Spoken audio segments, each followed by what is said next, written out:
Welcome to the Financial Freedom Series. My name is Andrew Bean, and I'm here with top mortgage broker and financial expert Victor Lagos, founder of Lagos Financial. How are you, mate?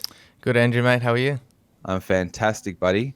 Mate, we had such an awesome response from the first episode. I actually got a response from a listener saying that us talking about saving got them excited about saving again. So big win, big tick in that box.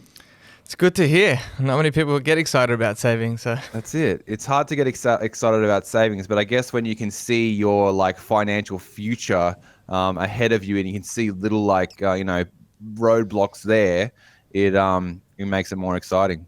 yeah, and just the little wins that you get along the way, right? Yeah, that's it. All right, mate. So today in this episode, we're going to be talking about how you prepare yourself to get a loan, as in the documentation that you need, because getting all the documents for a loan can be very, very daunting and a big pain in the ass. So, mate, sorry, I didn't know where I was going with It's all right. that. So, mate, it's an almighty task to get for the process of getting a loan. Can you just share with us like the information that you usually require or you usually request from your clients? Yeah, look, it's always a daunting thing. It's probably one of the hardest things for a customer to do is to get all their documents in order and then send them all to the broker to get the loan application going. And there are tools now that I've got access to that make it a little bit easier. Yep. But if you just think about, in order to apply for a loan, the bank needs to know who you are. So first and foremost, they're going to have to see your 100 points of ID, driver's license, passport. If you don't have, if it's not expired, if it is expired, you'll need to get probably a Medicare as well, or even a birth certificate. If you've been married or change of name and you haven't swapped it over, you need to provide a marriage certificate as well. So there's that part. And then the next one is understanding your income. So the bank obviously wants to understand how much you're earning. If you're PAYG, a payslip should be enough, or usually 2 most recent payslips. And depending on when you started the job, you might need to also provide an employment contract to show that income that you're receiving is in line with how much your base salary is. So for example, if you just started in say March and we're now in April, well, one payslip's it's going to look a bit funny if you say you started like last year, right? So they want to actually see that it matches up based on your start date. So that's why you might need an employment contract. And then if you're earning bonuses or commissions, then we're going to have to provide evidence of like the year before. So like a income tax ready statement or a PAYG summary that you can download from the ATO portal. So then that's if you're PAYG. So this is a long list, right? But but more in detail. So say you're self-employed. If you're a sole trader, you're going to need just your individual tax return. And a lot of people get this wrong. They download it from the ATO portal. They just get 5 pages they can download from there. Or sometimes people think it's the notice of assessment. But you have to provide the notice of assessment as well as your individual tax return. And the individual tax return can be like 10 pages. And that's per borrower, right? So if it's 2 of you, that you need both of them for the last 2 financial years. So FY22 and FY21. So that's 4 tax returns you need to provide and 4 notice of assessments. And then if you have a company or a trust, then you also need to provide the last 2 years of company tax returns or trust tax returns. And then there's also financial statements. There's a profit and loss statement and a balance sheet. So then you need to get that for the last 2 years. So that's the income part. And then we want to obviously look at your liabilities. So then if you've got multiple properties, you can imagine there's a lot of statements that you need to provide. And usually a bank will want to see, if they're going to refinance the debt, they're going to want to see the last 6 months worth. And when I mentioned earlier that there's tools that you can use, well, that's usually to retrieve bank statements. Because say you've got 5 properties and you've gone across to 5 different banks. You now need to get the last 6 months, if you're going to refinance them. You need the last 6 months of transaction history, statements that shows the balance, interest rate, the repayments, for all of them. And depending on where you are in the year, they may not have produced that statement yet. So then you actually have to download a transaction history that covers, the period between, say, now backwards 6 months. And you might get a statement. So we're in April. So you might get a statement until December 2022. Well, what about the last 4 months? We need that too. So then, some people just download a CSV or a spreadsheet on the transaction and say, can I use this? I'm like, well, if you can change it, then no. Because obviously the bank wants to make sure that your payments are on time. And if you can change the spreadsheet and say, hey, look, I made the payment on time. Well, they're going to want to see a PDF, an uneditable version. So it's sometimes a bit tricky to navigate when there's multiple banks. There's a tool I use, it's called bankstatements.com.au, where you basically just enter your bank credentials and you just select the bank that you're with. It's usually available for most banks. Some credit unions aren't included. And you just say select, yep. And it's bank encrypted, so it doesn't get stored anywhere, and it just gets sent to me. I have a subscription model for that. So yeah, that covers that. You want me to keep going? No, keep going. I want to hear all of it. This is why it's such a pain in the ass. Keep going. Okay. So if, we're talking, generally speaking here. So if you're buying something, you're also going to need to provide evidence of a deposit. Where's that coming from? Have you saved it up? Have you got it in multiple accounts? Have you got some shares that you're going to liquidate? Yep. Or are you getting gifts from family? So if you're getting, the bank of mum and dad coming in, then they're going to have to write up a declaration or a letter that says they're gifting you those funds and they're non-refundable. Mm-hmm. If you're going to borrow the money, because it does happen, sometimes people will lend you the money, then it needs to stipulate what those terms are. So if you're making repayments over a 3-year period or a 5-year, whatever it is, it needs to say that. Because then that commitment or that monthly repayment needs to be put into the serviceability calculator. And also there, because if you're borrowing it, they're going to look at you as 100% financed. So you don't have any skin in the game, and it won't look good to them, right? Yeah, well, it depends on the end LVR. Because to be honest with you, they don't care too much about not having skin in the game as long as you can come up with cash. So that's why people can take money from equity, right? Use that as a deposit. Yep. So technically, that's not your skin; it's your equity, right? But it's coming from a property that you bought, maybe a lot less than what you're valuing it for now. So then, in that instance, you would provide a statement or even a loan approval. So I've got deals approved where I provide the conditional or formal loan approval from another bank to say X amount is extra, or it's equity we're going to use as a deposit. So we provide that. And then if it gets a little bit more, like say it's commercially orientated, they're going to want to see a copy of the lease. And it's usually they want to see it registered as well. They're going to want to see the trust deed. So if you bought it in an SPV, which is known as a special purpose vehicle, or a trust or a company to own the property, they're going to want to see the trust deed, and usually want that to be certified by a JP as well. And then on top of that, they want to see the last 12 months of a integrated client account. So this is something that your accountant can actually download from their ATO portal that they use, and an integrated tax account as well, which shows that you're up to date with your taxes. And then, of course, we talked about in the first episode about your transactional account. So occasionally you will have to provide evidence from your main transactional account. This is where your pay goes to, this is where you spend your money from, but it's not always required. I personally try and avoid it if I can, because I don't want to spend so much time highlighting every single expense over the last 3 to 6 months and then questioning you, is this an ongoing expense or was it a one-off? It's very time consuming, and banks don't want to do it either, to be honest. So the less is more sometimes.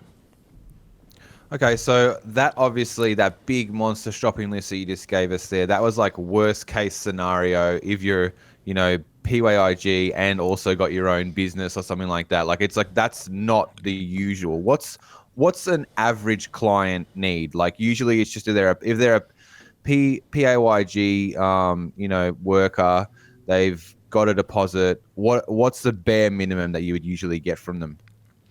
PAYG, 2 most recent payslips, Yep.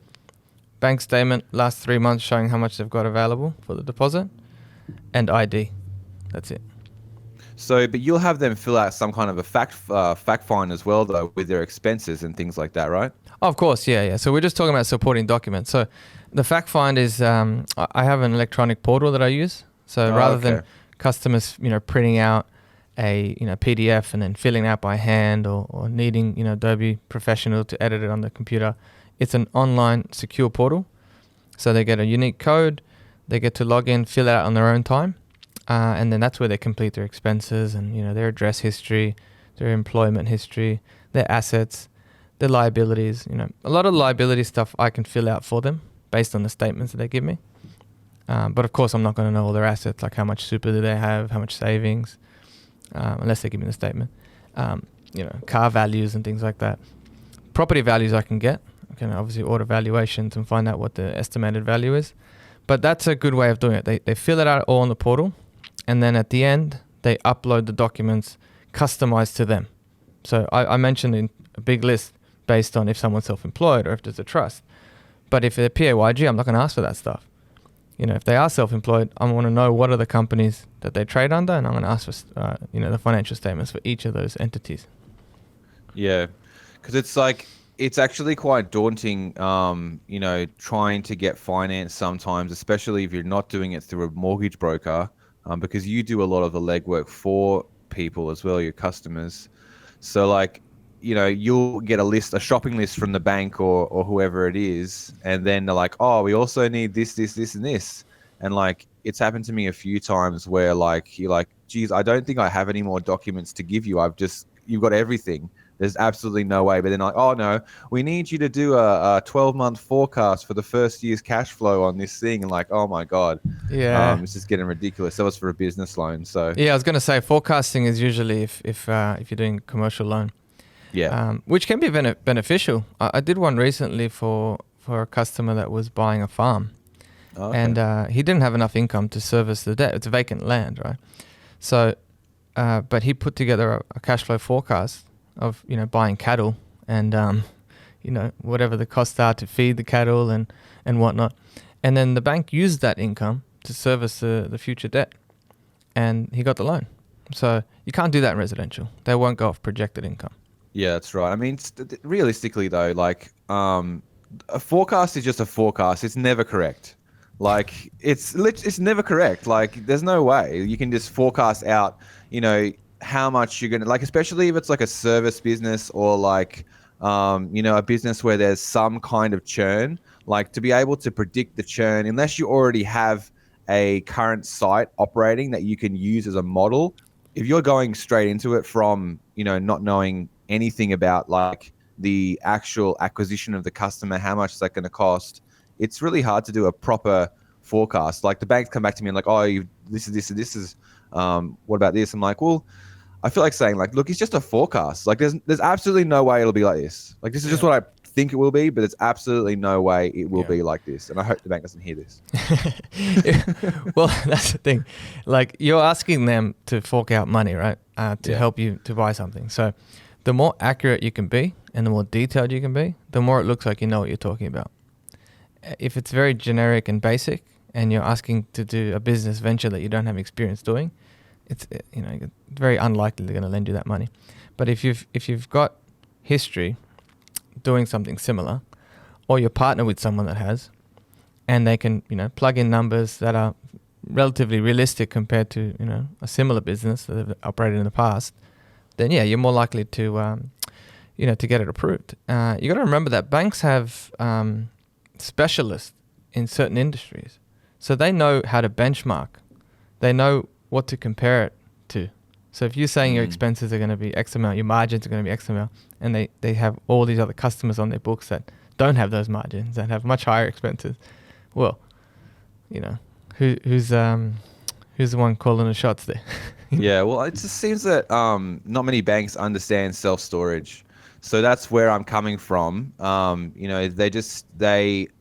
not enough, exposure to that industry or something like that. They just don't understand it well. So if they don't understand something, they run away from it. Yeah. So it is difficult to get financing on self storage. Yeah, definitely. Yeah, Yeah, for that so exact reason. And you've got multiple leases as well. You know, like you said, you've got yeah, month to month leases. Yeah. dynamic pricing.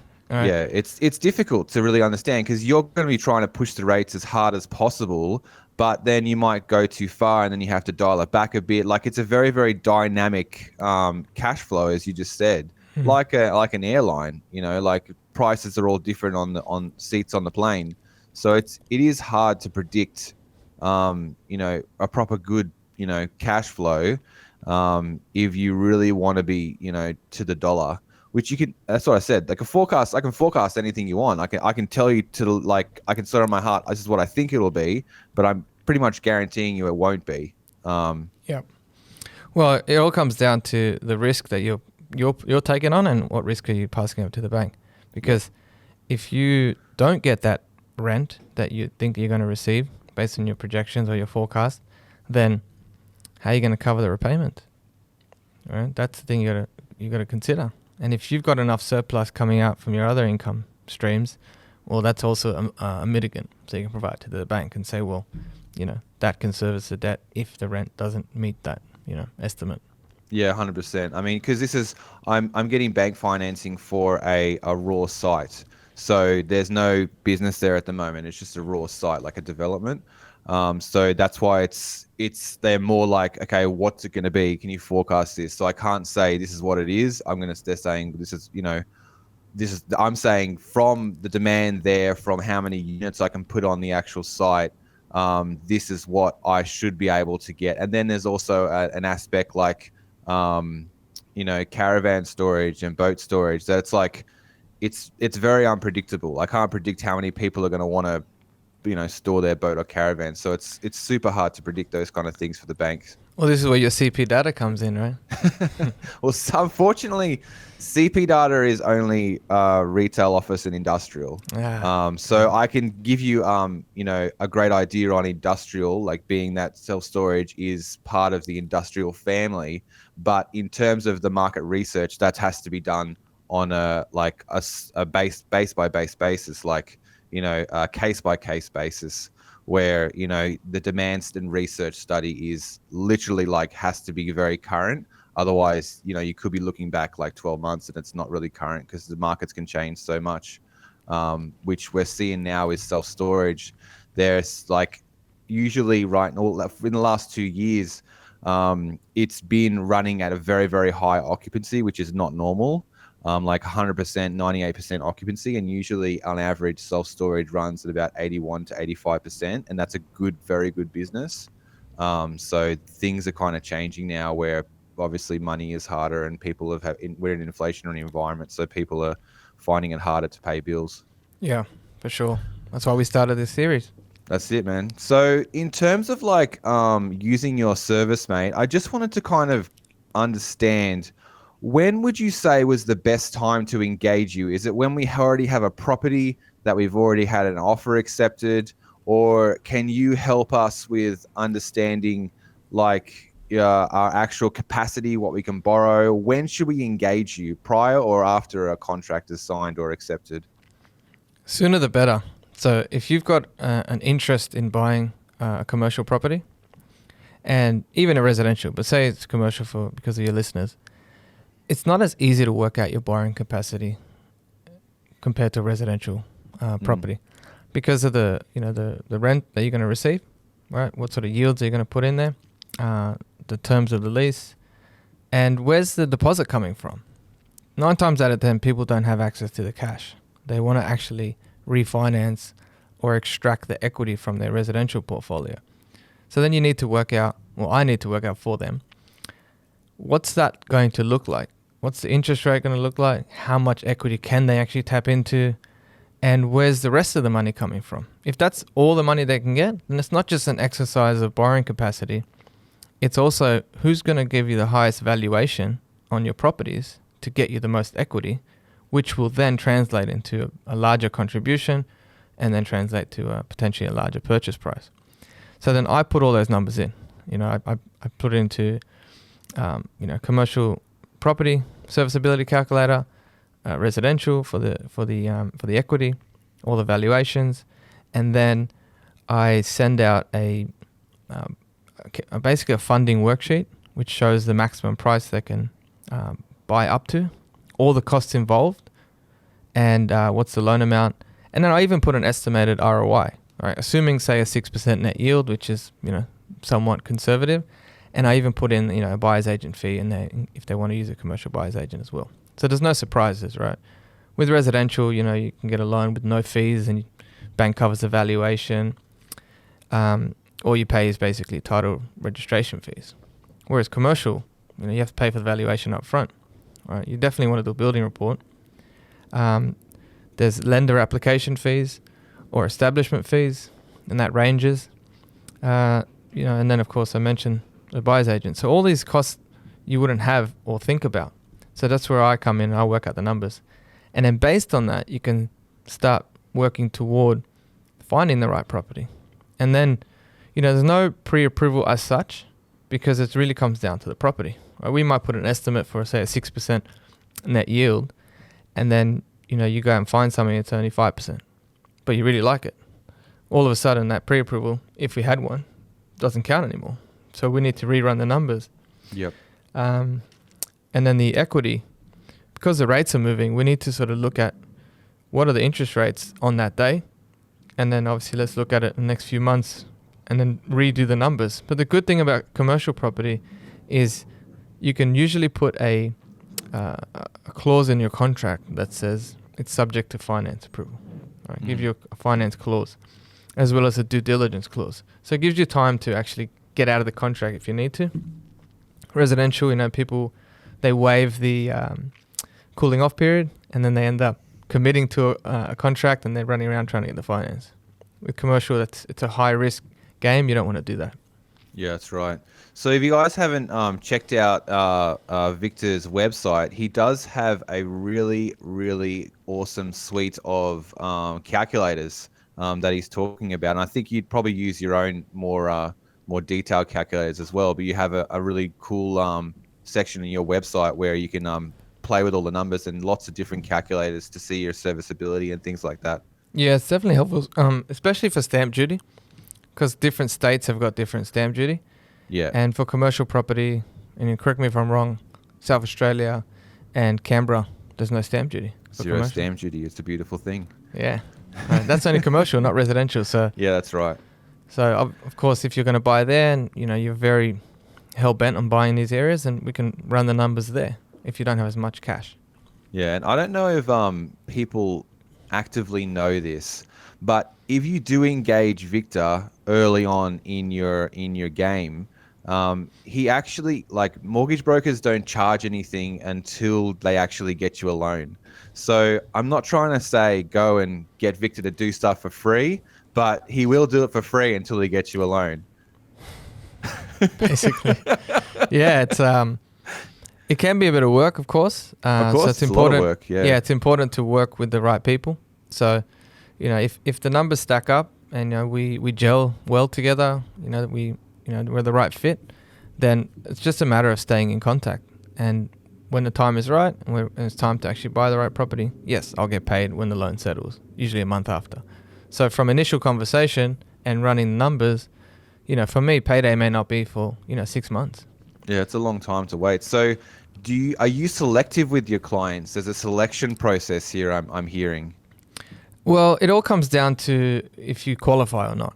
So I try to help anyone I speak to, and I'll be frank with my customers or potential customers that if they don't service the debt, or if their idea of what's possible versus what actually is possible is, the big disparity, I'll send them the numbers of what is. And if it's not, I'll just tell them, look, you're not in a position to buy property right now. You need more income, or you need a larger deposit. And I'll, show them if you were to achieve your goal, which is to say buy a, $800,000 commercial property, this is what you'll need. So then, yeah, fair enough. When it comes to saving and, putting money aside or selling residential property first, at least they have a game plan, right? What they need to do to achieve that particular goal. But I won't just send someone away because, they're not earning enough or whatnot. Yeah, fair enough. And I think one of the best things about going through a mortgage broker too is not only that it doesn't cost you any money straight away, but they really are a guiding hand for you, and they do a lot of the legwork. Like your fact find, you transfer all that information into the bank's application forms, don't you? You don't give it back to the client to do that themselves. Yeah, exactly. So they fill out their part, and then I work with those data points, and then that then maps across into another platform, which then allows me to go to multiple banks. So we might go to one, but for whatever reason that bank, doesn't want to approve the loan. I can easily clone it or duplicate that same data, and then get another lender application form. So you don't have to constantly, provide the same data over and over. For commercial stuff, it depends on the lender. Some don't have the online portal stuff set up, so it's still a manual application. But I try to fill that out for my customers. My support team will do that. They'll get the data from the fact find, put it onto the application form correctly, and send it out to the customer to sign. And I usually try to get it signed by e-sign if possible as well. Commercial, sometimes it has to be printed, wet signature, but where I can get it signed electronically, it saves everyone a lot of time. Yeah, so realistically, if you don't want to be as hand-on, it's a no-brainer to actually go through a mortgage broker because one, it doesn't cost you anything, and two, they make it easier for you. Three, they actually give you a helping hand assessing you and making sure that you are qualified to do what you want to do. So there's really no reason to go straight to the bank, because if you're going straight to the bank, you're just anyone walking to the door and you're getting the basic product that everyone can get. But, mortgage brokers like Victor have access to the, best lending products that you might not know about. He has access to different things that are, potentially not available to the walk-in, customers. And he can go to any single bank, not just the one bank that you've been banking with for the last 20 years. Yeah. I think more and more people are realizing the value that a broker can bring. Heaps of value. Yeah, I mean, to me, it's a no-brainer. Like if every time I've gotten a loan, I've gone through a mortgage broker, even before I was a mortgage broker. Actually, that's a lie. I did do it directly once because I worked at the bank and I got staff pricing. Different story. But the main reason is you're right. You're having access to multiple lenders, and specifically they're changing policies. So banks are always changing their policies. Like every day, there's some email coming out. We've come up with a new self-employed policy, or now we don't need this much documents. Now we need more documents.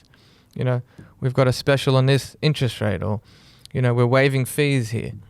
It's it's always changing. So every customer has got a unique, situation. It's about understanding their situation and what they're trying to achieve, and then selecting, the top 3 lenders that fit that objective. If they're going into one bank by themselves and they share their entire financial position, that bank can only present options that bank offers, right? Just maybe 2 products, all right? Interest only or principal and interest, basically. Interest rates, policy, how much they can borrow. It's all limited to whatever that one bank can offer. So if you go and shop that around and you go to multiple banks yourself, you're doing all the legwork that I would do usually as a broker. Yeah. But a lot of the time, you don't know this, but the bank will actually put an application forward before they give you some sort of indicative pricing. So they're not going to give you an interest rate and fees until they've actually got you to somewhat commit. And then what happens is you're actually putting an imprint on your credit file. And if you do that a few times in a short amount of time, your credit score goes down, and now it gets harder to get finance approved. That happened to a client recently. He didn't actually realize that his missus had actually been applying for a few different loans, and their credit score went down, and we weren't able to get the finance, unfortunately. But we're gonna have to wait. Credit scores improve over time, so we're just gonna have to wait a few months and go again. Yeah, fair enough. So, mate, how long are you giving the clients to actually get lending? Like, what are you saying to them? Okay, on day one, we've got this. How long do you think this, a lending process takes these days? So we talked about how much documents you have to gather. right? So my advice would be to start getting all that documents compiled in a folder, like a Dropbox or a Google Drive, so that when you are ready to apply, it's very easy, drag and drop. That's probably the slowest process, I'd say. Banks, depending if it's residential or commercial, if it's a big bank, smaller lender, second tier, etc., they all have different turnaround times. Document requirements are fairly similar. But let's just say you have all your documents lined up, your ducks are in a row, you provide them to me, you fill out your fact find. I submit that to a bank or a lender. If it's a fast bank, if it's residential, I can get approval within 24 to 48 hours with one bank. If it's a bank that's, offering a really hot rate, cashback incentives for refinance, etc., you might wait 2 weeks before you hear back. If it's residential, we can do automated valuations to save time, depending on how much that property is worth. So you don't even need to send a valuer out to inspect. But if it's commercial, that's another game. There's more documents you need to come up with. There's probably a bit more to and fro as well, because there's another banker involved asking questions. It's not just straight to the bank or to the credit team. And valuations, they take a long time for commercial valuations. They're more expensive, they're more in depth, they're long form. And depending where the property is located and how busy the market is and the valuers are, they can take from anywhere from 5 days to a month before a valuation is complete. So how long in total would you say? How long in total do you say to your clients? Again, it depends. So I usually would say from start to finish, 6 weeks. Well, it's still pretty quick. I mean, realistically, to get finance in 6 weeks, I would say that's actually pretty good. It does take a long time when you need all these documents, and then because each document they request, it could take you a couple of days to get back to them. So then there's a week gone pretty much, and it just rolls on and rolls on. It's a real big pain in the ass. Yeah, it can delay when you have to ask for more and more documents. I really try my best to get everything up front and make it easier for the bank to approve the loan. Because I said to you earlier, I used to work at Macquarie Bank, and I worked in credit. So that meant that I was approving the loans. So I knew what to look for. And I know from experience that it's not the best when you have to go back to a broker and say, hey, you missed this, you missed that, you didn't do this properly, you didn't tick that box, you forgot this form, etc. That creates lag, right? Not just for obviously the customers it's long for them. Broker's not getting a great experience. And for me, when I was in credit, I don't really like that broker as much anymore, right? Because they've just made my job harder. But a broker that sends me everything that I need up front, ticks all the right boxes, provides all the forms, and just lets me go tick, tick, tick, approve, next.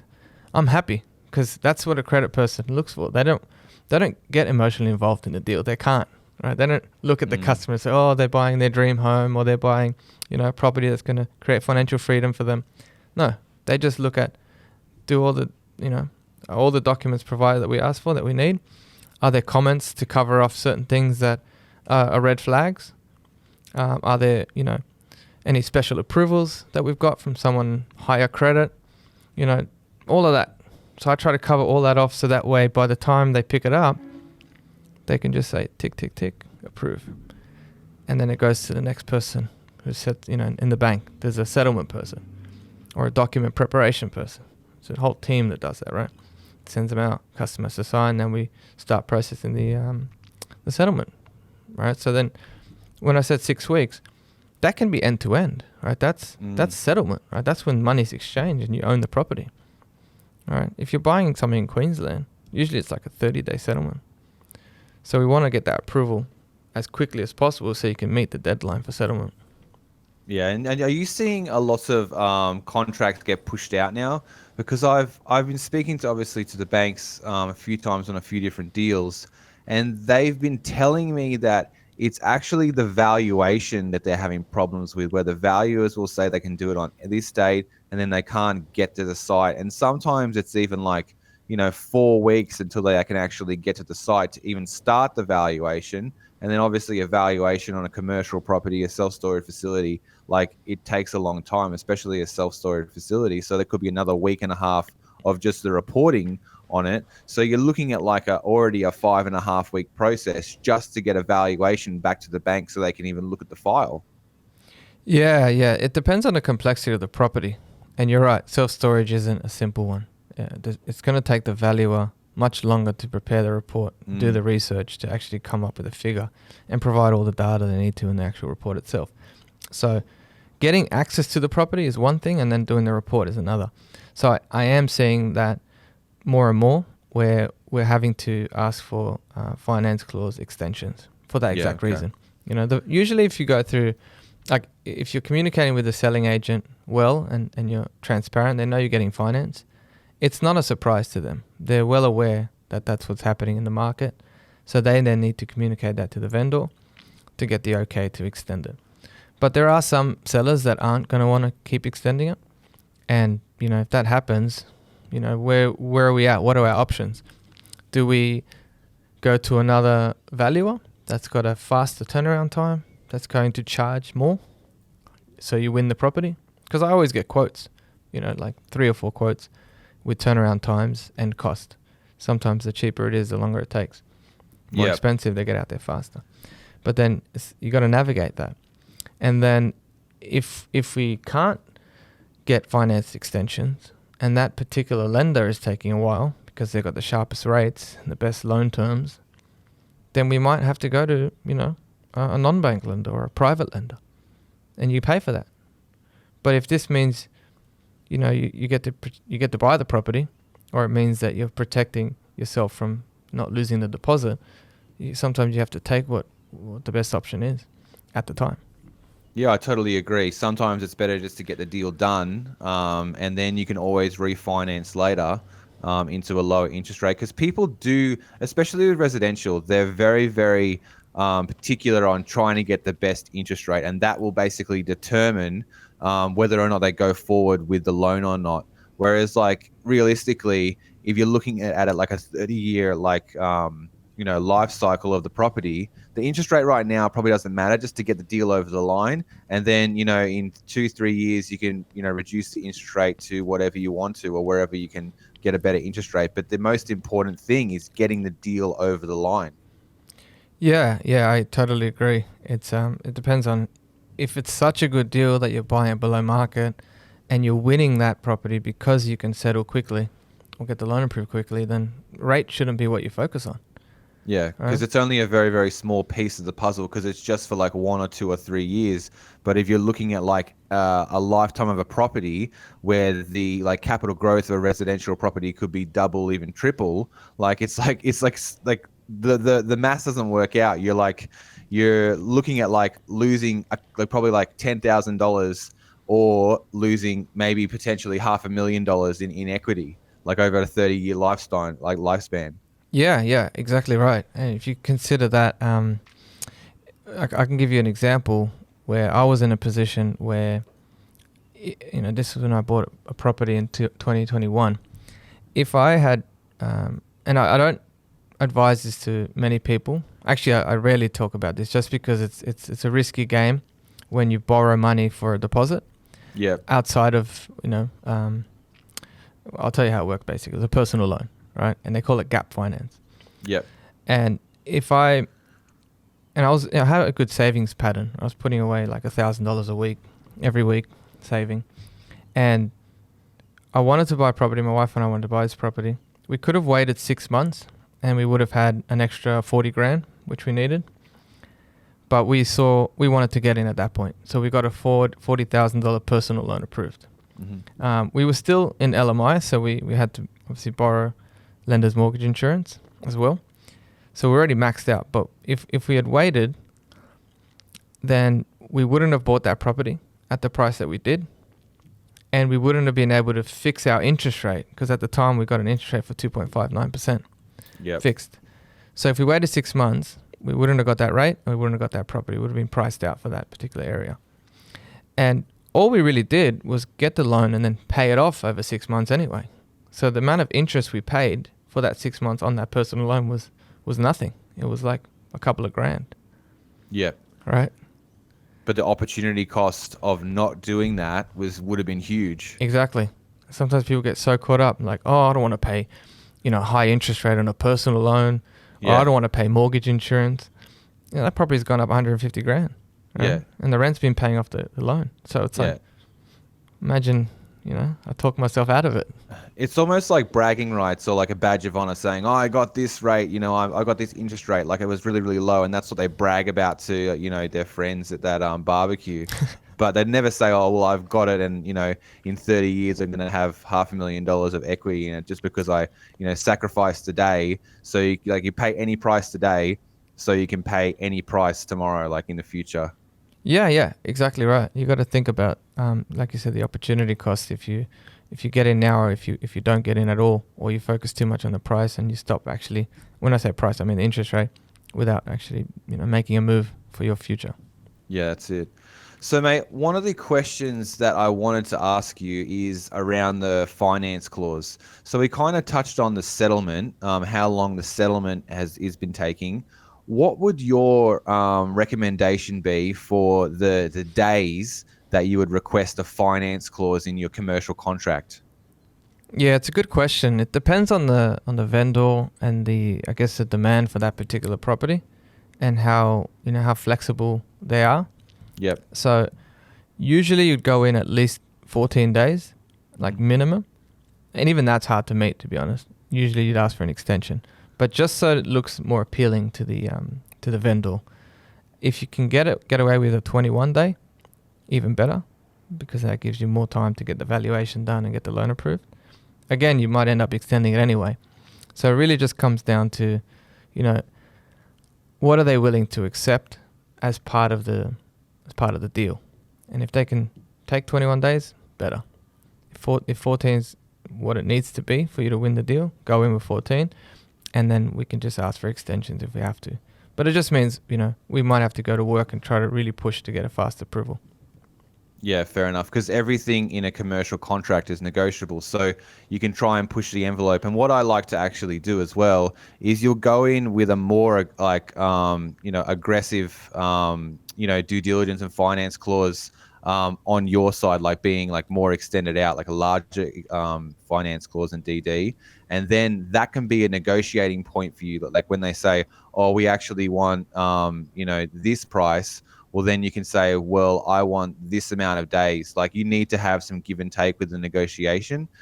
So, you're getting what you want. And realistically, you both have an aligned goal to sell the property. You want to buy it, they want to sell it. So there's no point putting one party in really, really tough, like hot water just to try and, meet the other party's needs because they want the money, sooner. There's no real need for it to be sooner, but they just want it sooner. So it's better to be somewhat aligned to make sure the deal gets done on both sides. Yeah, exactly. And the reality is if you're competing with a cash buyer, then it doesn't matter if it's 14 days or 21 days, you're going to lose out anyway, right? Yep. Depending on the price.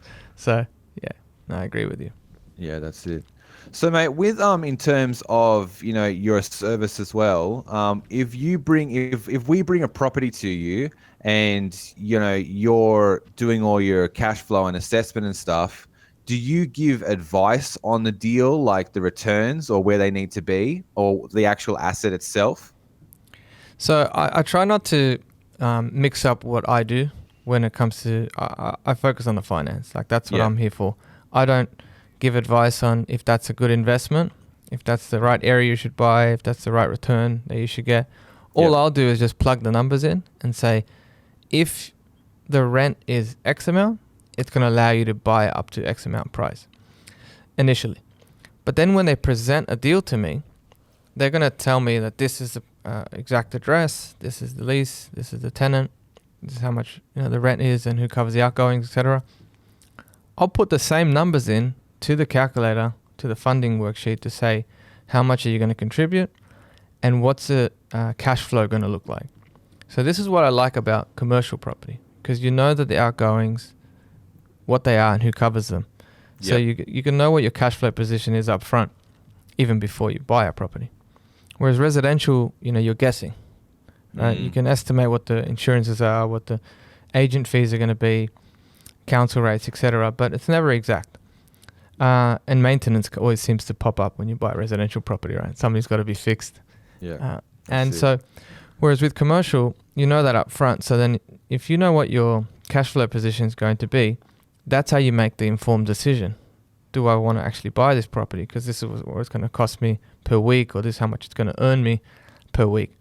And then if we're at a point where they're going to sign a contract, or they're going to put an offer in to sign a contract, I will go to the bank that I've been presenting the, that interest rate and those repayments on, and I'll make sure that that property is actually acceptable as security. Sometimes you don't know that the actual location is not the best one. Yep. Or they're overexposed to that area or whatnot. So then I just make sure that they're okay with the property, they're okay with the tenant, and that the offer still stands. If you're going to a big bank, they usually have to give an indicative offer. Like, it's not just a what's called a carded rate, which is an advertised interest rate. They actually have to get a pricing approval from a specific area, like Treasury or whatnot. And I want to make sure that that's still valid. Right? So if that time has passed, another month, 2 months has passed, that rate could have changed a lot. That's going to affect the cash flow. All right? That's going to affect potentially the purchase price, depending how reliant we are on the rent to cover the actual interest. So then I go back to them and say, yep, property is acceptable. This is what the numbers look like now. This is what the potential cash flow looks like now.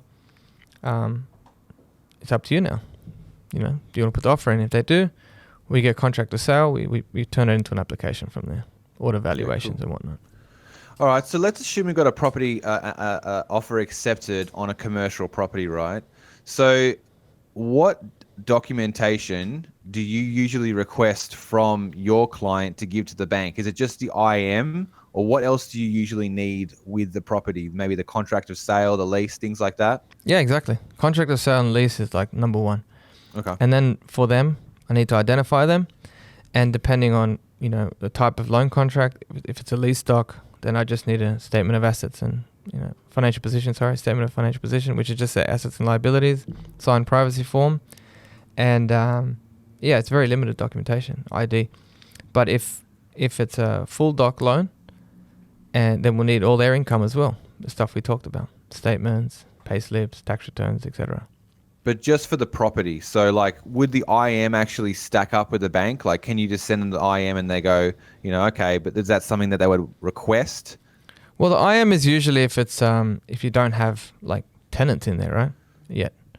Well, it's the information memorandum of the property. So it could be listing out the tenants. It could be listing. The IM usually lists out everything about the investment. Yeah. Well, that's the bank doesn't care too much about all of that, because a lot of that is to help the investor make an informed decision. They just care about what's the lease term and who's the tenant and what's the rent amount and who pays the outgoings. So the lease usually covers that. All right. The IM will obviously go into more detail. The location and the potential for growth and whatnot as well. But yeah, look, realistically, the bank will give an okay with knowing the lease terms, knowing the purchase price, and of course the actual property itself. They'll do their own due diligence to make sure it's acceptable. Yeah, fair enough. All right, so I guess now that you've listened to all of this, you guys know how difficult it is and how many documents and all the crazy things that you need to, get some finance. So going to Victor and getting him to do it is a no-brainer, and plus it doesn't cost you any money right up front. So actually it all does it because the banks pay you. Yeah, exactly right. So there is an opportunity where I can charge, but it all depends on the complexity and the time frame. And most of the time, if it's because the bank's obviously going to pay me a commission eventually, right? But if there's a lot of legwork that needs to be done up front, and I know that customer's not going to do anything for the next 12 months, well, I've got to be conscious of the time, right?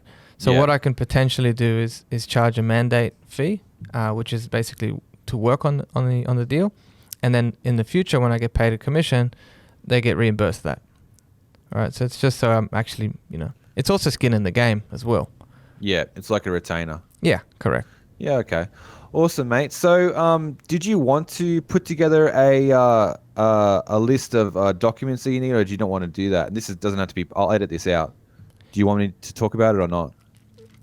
We can Yeah, it's a Just good question. talk to you, maybe give you a call or send you an email to, see what documents you would need or something like that, or Yeah, I think that would be a good way to actually reach out to me. So connect with yeah, me via email or the contact us form, and just give yeah, me a breakdown of your situation and what you're looking at achieving, and I'll create a custom document list.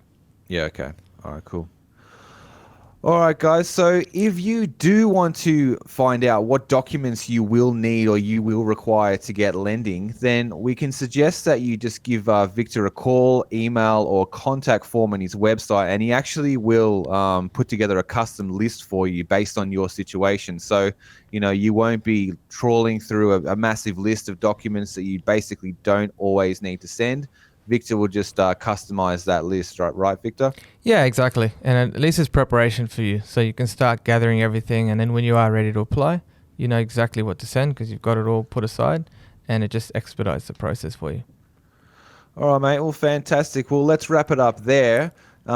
This is the Financial Freedom Series with financial expert Victor Lagos. Mate, where can the listeners go to find out more about you and your services? You can find me on my website, which is lagosfinancial.com.au. You can also just, Google search Lagos Financial, I'll come up. And I've also got my own podcast, which is called Debt to Financial Freedom. So you can search that on all the podcasting platforms as well as YouTube. Yep, definitely go check that out, guys. All right, this has been financial expert Victor Lagos and Andrew Bean on the Financial Freedom Series. Cheers, everyone. See you, everyone.